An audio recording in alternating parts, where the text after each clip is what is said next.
The King and Queen of the Ring tournament is heading to Jeddah, Saudi Arabia, and we are going to finally find out who the new King and Queen of WWE is going to be.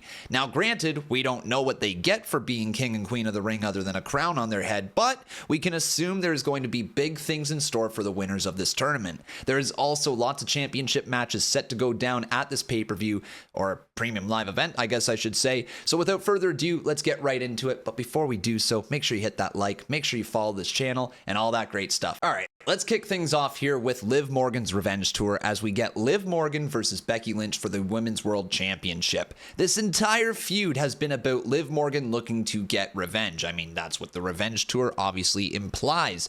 Becky Lynch, on the other hand, she just doesn't see Liv Morgan as all of that big of a threat. All right, basically, she continues to say that she has beat her at every single turn, and little Liv has not been able to get one over on Becky yet.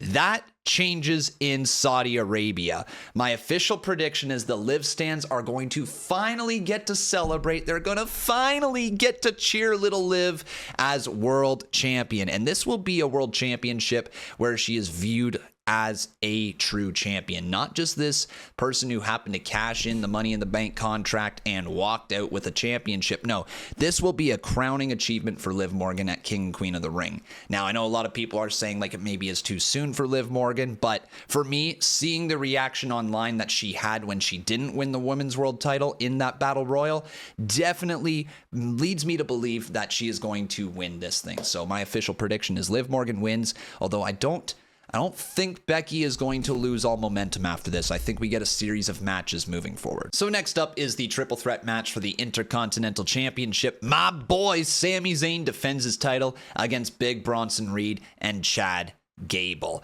The triple threat leads me to believe that either Sammy or Chad isn't getting pinned. I think Bronson Reed is taking the pinfall in this one, although it'd be way out of left field if Bronson Reed won this thing. Like, oh my goodness, I don't even know what that would look like for WWE if that actually ended up happening. But I think there's two people who could possibly win. It's Sami Zayn or Chad Gable. And the question is, do we want to prolong the story between Chad Gable and Sami Zayn? Maybe Sami beats Bronson Reed and Chad Gable's like, you didn't actually beat me, and that leads to more matches down the line. Or maybe Chad actually does beat Bronson Reed. Sami Zayn is then like, you didn't pin me, the champion, and so we need another match down the line for my IC title, you know, so he can get it back or whatever. I don't know where they're going with that, but I'm going to make a bold prediction here. I love Sami Zayn. I love absolutely everything about him, and this is so bold over in Saudi Arabia, but I think we are going to see Chad Gable walk out as the Intercontinental Champion, and my heart's going to break a little bit, all right, because I love Sami Zayn. I really do love what he brings to the table. I marked out for him at WrestleMania, but after hearing those "you suck" chants that Chad Gable got, man, I think you got to pull the trigger and you got to put the title on him. So Chad Gable to become the Intercontinental Champion is my official prediction. Okay, next up we have the King and Queen of the Ring tournaments, and we don't actually know what the finals of this look like. So we'll start with the Queen of the Ring tournament. As we know, Lyra Valkyria is set to go to the finals, and she is going to take on one of Bianca Belair or Nia Jax as of the time of this recording. Obviously, this prediction could be completely wrong based off of what happens on SmackDown this Friday. However, my guess is the finals is going to be Lyra Valkyria versus Nia Jax. I think Bianca Belair's knee is coming into play here. She got her knee injured on the previous week of SmackDown. Now she goes up against Nia Jax, and I think this is the loophole they're looking for to write Nia into the finals because, well, I'm just going to say it. I think we're getting Queen Nia. As much as I want to predict Lyra Valkyria going over and getting a big push right out of the gate as Queen Lyra, I think Queen Nia has a ring to it. I think she could make it into some sort of gimmick as well, and it could help her in the women's division right now, especially over on SmackDown where, you know, she could rise up right to the very top of the card, right? And if she has the right momentum and the right gimmick, she's been doing great work, so I don't see a problem with it. So I'm going to say Nia Jax is the Queen of the Ring. But how about the King of the Ring, right? We got ourselves Gunther, who has already punched his ticket right to the finals, and we are now waiting to find out if it's going to be Tama Tonga or if it's going to be Randy Orton. I think it's pretty clear who it's going to be, right? This is a Saudi Arabia crowd, and Saudi Arabia loves the stars from WWE, the stars who used to be there, 20 years ago. And Randy Orton is one of those guys, right? Randy Orton is one of the most recognizable wrestlers on this planet. And of course, Saudi Arabia wants a Randy Orton match. Of course they do. So it's going to be Gunther versus Randy Orton. It's not Tama Tonga versus Gunther, okay? Like, it's not going to be that. It is absolutely going to be Gunther versus Randy Orton, and this match is going to slap. Oh my God, I can't wait to see it. Gunther, Randy, like, come on, man. Randy's chest is going to be redder than a tomato, and I think Randy's also going to fire back pretty hard. He don't take things lightly, right? He's going to have some receipts with Gunther's name on it, but in the end, I think it is so clear as to what's happening here. We are getting the King General.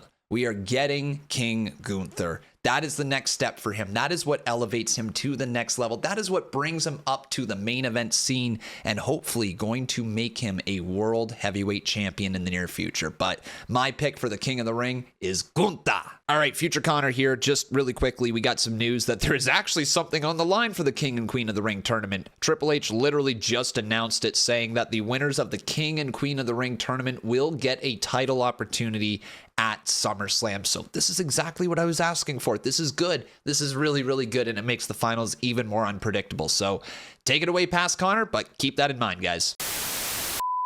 And then we have the main event, Cody Rhodes versus Logan Paul for just the WWE Undisputed Championship. It is champion versus champion, but it's not title for title. Logan Paul, the slimy little weasel, he somehow got out of this championship match and just got a match against Cody. Now, a couple things right here. One, Cody Rhodes and Logan Paul, they kind of just breezed over that contract, right? They blew over it like it was nothing. And Logan Paul, he might have pulled a fast one on Cody. I don't know. He might have pulled a really fast one on Cody Rhodes. There was something in that contract, I think, that is going to come into light in Saudi Arabia, or maybe potentially on SmackDown, not too sure. Or I might just be incredibly wrong. Who knows? But in the end, I think there's two directions we can go. I think one is Cody Rhodes beats Logan Paul clean. Okay, I think Logan Paul will have a great fight, but similar to when he had his match against Roman Reigns, he'll lose, right? I think that's where we're going with it. I think Cody beats the United States champion Logan Paul. Maybe that puts a little chip on his shoulder or something like that. I don't know. This second thing, and I think this is the very likely scenario, I think we get the debut of Uncle Howdy in this match. And I have not said this publicly yet. I've not said this during the live streams, but I've put two and two together with this matchup. You have Logan Paul, who is someone that the WWE absolutely doesn't want to see lose, especially as the United States champion with all the attention he's bringing into WWE. They don't want to see him lose, right?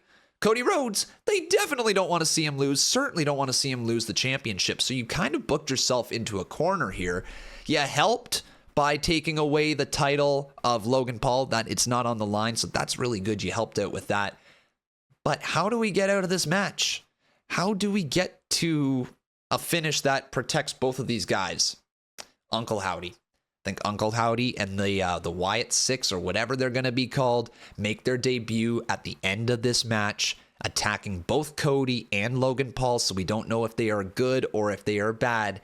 And that is how we are going to get the debut of Uncle Howdy. I think he's showing up. He's got to be showing up at King and Queen of the Ring. It was teased for Backlash, but it didn't happen.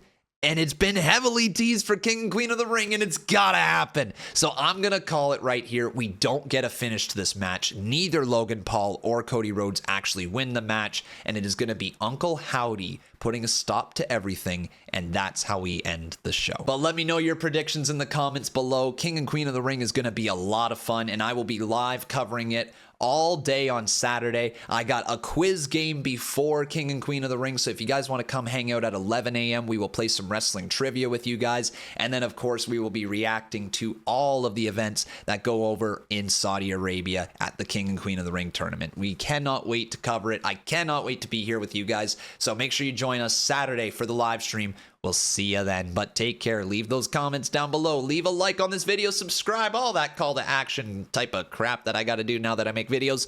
And yeah, guys, take care. All right. Love you. And I just said the internet. I love you. Anyways, this is a weird outro. I'm just going to end it here. Bye.